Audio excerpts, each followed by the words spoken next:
Assalamualaikum warahmatullahi wabarakatuh. Perkenalkan, nama saya Navita Ardiana Putri dari kelas Biologi A, Fakultas Saintek UIN Malang. Pada kesempatan kali ini saya akan mempresentasikan materi sejarah peradaban Islam yang bertemakan Piagam Madinah, Darussalam, dan Darul Islam. Baik, kita langsung ke pembahasan yang pertama. Pada tahun 622 Masehi, Nabi Muhammad hijrah ke Madinah dan disambut dengan baik oleh penduduk Madinah. Madinah pada saat itu masih daerah baru dalam usaha mengefektifkan dakwanya karena Nabi Muhammad memperoleh dukungan dari warganya. Namun dukungan tersebut masih belum sepenuhnya kuat karena penduduk Madinah memiliki kelompok sosial yang berbeda-beda dalam cara berpikir ataupun bertindak. Madinah didiami oleh beberapa golongan suku bangsa Arab dan bangsa Yahudi, yaitu terdiri dari kaum muslimin, ada kaum Ansor dan kaum Muhajirin. Bangsa Yahudi ada Bani Quraiza, Bani Nadir, dan Bani Qainuqa, dan bangsa Arab yang belum memeluk Islam. Tiap golongan tersebut memiliki corak pikir dan tindakan sesuai dengan filosofi hidupnya masing-masing, dan itu akan mengakibatkan timbulnya konflik di antara mereka.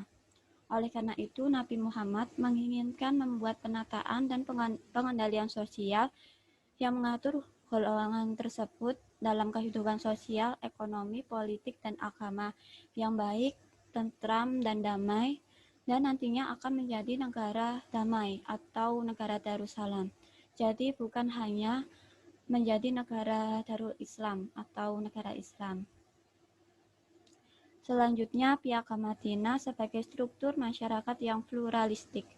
Nabi Muhammad menginginkan mengatur hubungan sosial kemasyarakatan para penduduknya dengan baik dan menjalin hubungan dengan golongan-golongan di luar Islam. Maksudnya golongan-golongan di luar Islam ini diantaranya ada kaum musyrik dan kaum Yahudi. Dengan demikian memerlukan hubungan sosial berdasarkan prinsip saling pengertian, saling menghormati, toleransi, dan kerjasama. Golongan luar Islam yang sangat dekat dengan kaum muslimin pada saat itu adalah kaum Yahudi. Kaum Yahudi masih memiliki rasa permusuhan terhadap Islam. Oleh karena itu, Nabi Muhammad mengadakan perjanjian yang disebut Piagam Madinah. Piagam Madinah tersebut berharap akan menjadi mereka memperoleh jaminan keselamatan, kemerdekaan agama, ataupun harta benda. Piagam Madinah berawal terdiri dari dua dokumen, yaitu dokumen perjanjian untuk kaum Yahudi dan untuk kaum muslimin. Namun ada sedikit tambahan untuk perjanjian kaum musyrik. Yang pertama, isi Piagam Madinah untuk kaum muslimin. Ada 5. Yang pertama, kaum beriman dari bangsa Quraisy, Yathrib, dan para pengikut yang lainnya adalah satu kesatuan masyarakat yang berdaulat dan hidup berdampingan dengan kelompok masyarakat lain luar Madinah. Yang kedua, setiap kelompok dari kaum muslimin tetap memegang teguh prinsip akidah. Yang ketiga, kaum muslimin yang bertakwa kepada Allah memiliki kewenangan untuk mengambil tindakan tegas terhadap setiap muslim yang menyimpang dari ajaran agama. Yang keempat, jaminan pelindungan Allah hanya satu, yaitu Allah berada di pihak kaum muslimin yang lemah dalam menghadapi pihak yang kuat. Dan yang terakhir, kaum Yahudi yang mengikuti kaum muslim akan memperoleh pertolongan dan hak. Selanjutnya, isi piagam untuk kaum Yahudi.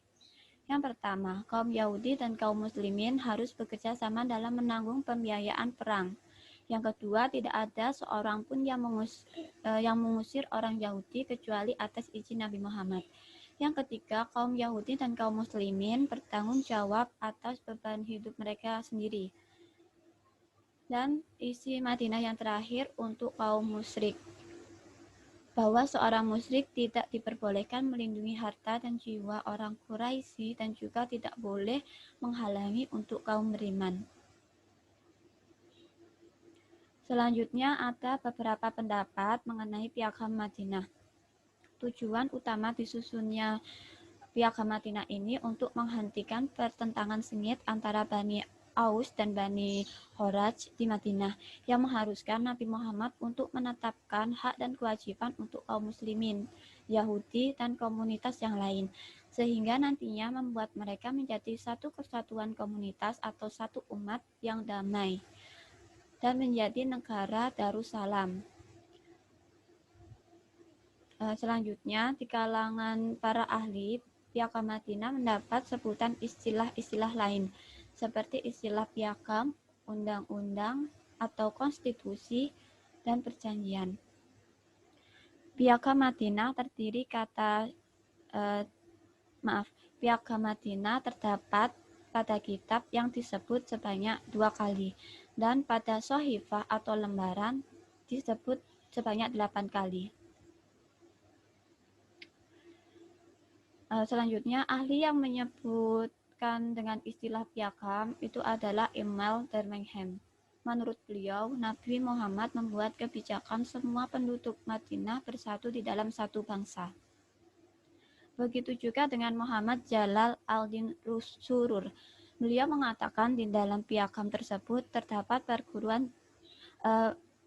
peraturan bagi segenap warga negara dan memuat hak dan kewajiban semua pihak sebagai syarat yang mengakui keberadaan mereka. Selanjutnya, ahli yang menyebut dengan istilah konstitusi adalah Montgomery Watt. Beliau menyatakan bahwa konstitusi telah mempersatukan warga Madinah dalam kesatuan politik tiba baru menjadi satu umat atau satu komunitas.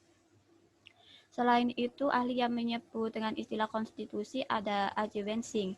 Jadi mereka berdua menyusun naskah tersebut dalam bentuk konstitusi yang terbagi menurut bab dan pasal-pasal, yaitu ke dalam 10 bab dan 47 pasal. Berikut ini adalah 10 bab dan 47 pasal, memiliki isi yang berbeda-beda. Bab 1, pasal 1 tentang Birth of a Nation and a State, ini tentang lahirnya suatu bangsa dan negara. Bab 2, pasal 2 sampai 10 tentang human right, tentang hak asasi manusia. Bab 3, pasal 11 sampai 15 tentang religious unity, yaitu tentang kesatuan agama. Bab 4, pasal 16 sampai 23 tentang citizen unity, yaitu tentang kesatuan warga negara. Bab 5 tentang minoritas. Bab 5 itu ada pasal 24 sampai 35. Dan bab 6 tentang duties of the citizen, yaitu tentang tugas warga negara. Bab 7 pasal 39 sampai 41 tentang state security, yaitu tentang keamanan negara. Bab 8 pasal 42 sampai 44 tentang state leadership, tentang kepemimpinan negara. Bab 9 pasal 45 sampai 46 tentang politics of peace, yaitu tentang politik perdamaian. Dan yang terakhir ada bab 10 pasal 47 tentang closing remarks.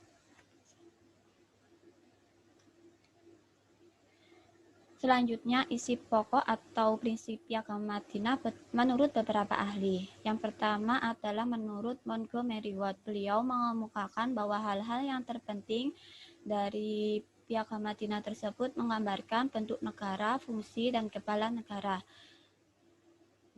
Montgomery Watt mengemukakan ada 5 poin. Yang pertama, orang-orang yang beriman dan orang-orang yang tergantung dengan mereka merupakan satu umat. Yang kedua, setiap suku bertanggung jawab atas harta rampasan dan uang tembusan atas nama setiap anggotanya. Yang ketiga, para anggota masyarakat hendaknya menunjukkan solidaritas yang kuat melawan tindak kriminal atau tindak kejahatan.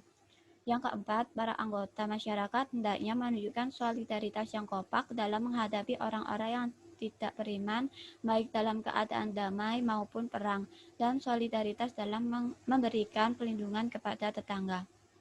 Yang kelima, kaum Yahudi yang berasal dari berbagai kelompok adalah milik masyarakat dan mereka memelihara agama mereka sendiri-sendiri. Selanjutnya, menurut Muhammad Khalid, beliau mengemukakan rumusannya tentang isi pokok dari Piagam Madinah ke dalam 8 pokok. Yang pertama adalah kaum muhajirin dan ansor, serta siapa saja yang berjuang bersama mereka adalah umat yang satu. Yang kedua, orang-orang mukmin harus bersatu menghadapi orang bersalah dan durhaka maupun itu anak mereka sendiri. Yang ketiga, jaminan Tuhan hanya satu dan sama untuk semua pelindungan orang-orang kecil. Keempat, orang-orang mukmin harus saling membela di antara mereka dan membela golongan lain, dan siapa saja kaum Yahudi yang mengikuti mereka berhak memperoleh pembelaan dan bantuan seperti yang diperoleh orang Muslim. Yang kelima, perdamaian kaum muslimin itu adalah satu. 6. Bila terjadi persengketaan di antara rakyat yang beriman, maka penyelesaiannya dikembalikan kepada hukum Tuhan dan kembali ke Nabi Muhammad sebagai kepala negara. Yang ketujuh, kaum Yahudi adalah umat yang satu bersama kaum Muslim. Mereka bebas memeluk agama yang mereka inginkan. Yang kedelapan, sesungguhnya tetangga adalah seperti diri sendiri, jadi tidak boleh dilanggar haknya atau kita memberi kekerasan ataupun menyakiti. Selanjutnya adalah menurut Hasan Ibrahim. Beliau merumuskan isi pokok ke dalam 4 prinsip. Yang pertama, seluruh kaum muslim dan dari berbagai golongan adalah umat yang satu.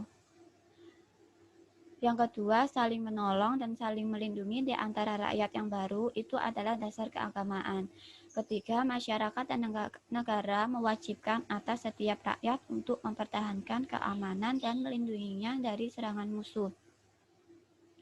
Keempat, persamaan dan kebebasan bagi kaum Yahudi dan pemeluk-pemeluk agama lainnya di dalam urusan dunia bersama kaum Muslim. Selanjutnya adalah menurut Zainal Abidin Ahmad. Beliau merumuskan ke dalam 10 pokok dasar. Yang pertama, menyatakan berdirinya negara baru dengan warga yang terdiri dari orang-orang muslimin, penduduk asli lainnya, dan kaum Yahudi. Yang kedua, mengakui hak-hak asasi mereka dan menjamin keamanan dan perlindungan dari segala pembunuhan atau tindak kejahatan. Yang ketiga, menghidupkan semangat kesetiaan dan persatuan di kalang kaum. Yang keempat, mengatur masyarakat solidaritas di setiap warga negara yang berbagai macam agama dan suku bangsanya. Yang kelima, mempertahankan hak-hak kaum minoritas yaitu kaum Yahudi yang menjadi warga negara. Keenam, menetapkan tugas setiap warga negara terhadap negaranya, baik mengenai ketaatan dan kesetiaannya maupun mengenai soal keuangan.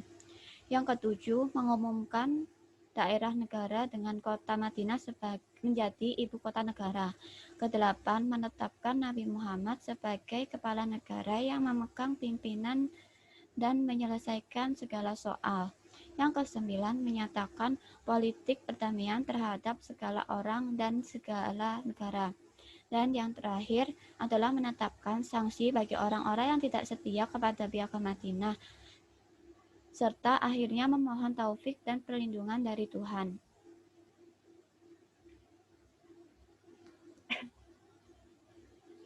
Dan untuk yang terakhir dari Suyuti Puluwang, beliau mengemukakan ada 14 prinsip yang terdapat dalam Piagam Madinah. Yang pertama, prinsip umat, prinsip kesatuan dan persaudaraan, persamaan, kebebasan, hubungan antar pemeluk agama, tolong-menolong, dan pembelaan yang teraniaya, hidup bertetangga, perdamaian, pertanian, musyawarah, keadilan, pelaksanaan hukum, kepemimpinan, dan prinsip ketakwaan amar ma'ruf dan nahi munkar. Kesimpulan yang perlu kita ambil dari prinsip umum yang tadi sudah dijelaskan dalam menjalankan pemerintahannya adalah mengenai nilai-nilai ajaran Islam dalam berbagai aspek kehidupan demi terwujudnya hubungan demokrasi antara umat dan negara, dan juga membentuk sosial kemasyarakatan yang baik, persaudaraan yang baik, dan juga perdamaian yang baik yang akan membentuk negara Darussalam atau negara damai. Baik, kesimpulan yang dapat kita ambil dari slide pertama sampai terakhir ini adalah tujuan Nabi Muhammad mengadakan perjanjian Piagam Madinah ini adalah untuk menghentikan pertentangan sengit antara Bani Aus dan Bani Kharaj di Madinah. Selain itu, Nabi Muhammad juga menginginkan menjadi satu kesatuan umat yang tentram, aman, memiliki sosial kemasyarakatan yang baik, saling menolong, saling membantu, dan damai agar terciptanya negara yang Darussalam. Jadi bukan hanya menjadi negara yang Islam saja. Piagam sendiri banyak istilah-istilah lain yang diungkapkan dari beberapa ahli tadi, seperti ada istilah perjanjian, konstitusi, dan juga piagam. Begitupun dengan perbedaan prinsip-prinsip dari beberapa ahli mengenai Piagam Madinah tadi. Namun, secara umum, mereka juga membahas mengenai prinsip tersebut untuk menjadikan negara yang damai. Sekian presentasi dari saya. Untuk teman-teman yang ingin bertanya atau memberikan sanggahan maupun saran, silakan tulis komentar di kolom komentar di bawah. Terima kasih. Wassalamualaikum warahmatullahi wabarakatuh.